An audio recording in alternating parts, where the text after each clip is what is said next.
Və ya da Bodrum kofe ilə espresso ilə sənin üçün belə bodur bir xəbərin var. Zəmzəmdə yeyəcəm. Bunu tutacağım. Deməli söhbət nədir? Zəmzəm otel. Düz sahib bir ara fikrindən vaz keçdi. Biznesi böyüdür, buranı satır. Çox aşağı qiymətlə. Yayda, qışda fərqi yoxdur. Turist axını burada gözəldir. Hazır biznesdir. Gəl. İçəni göstərməmişdən qabaq istədiyim çöldə kabinetlər var. Yuxarıda o şu böyük banketin kabineti var. Qapalı şərait kim oturması isə ailəsi ilə heç kim narahat eləməsin. Bax, bura idealdır. İçəridən başlayaq. İçə girən kimi belə qəşəng resepsiyonu var. Gothenburg brendinin çayları da buradadır. Burada səhər yeməyini qəşəng və romantik belə mənzərədə eləyirsən çay.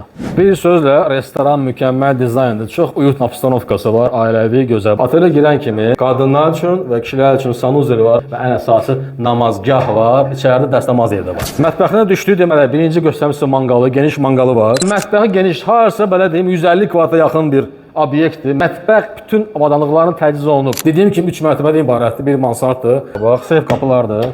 Bax, bu böyüklər üçün yataq otağı və uşaqlar üçün də belə gözəl otaq var. Ən sevdiyim mənzərə səhər tezdən durursan belə, günəşin doğuşunu izləyirsən, kofe içə-içə, ləzzət içə.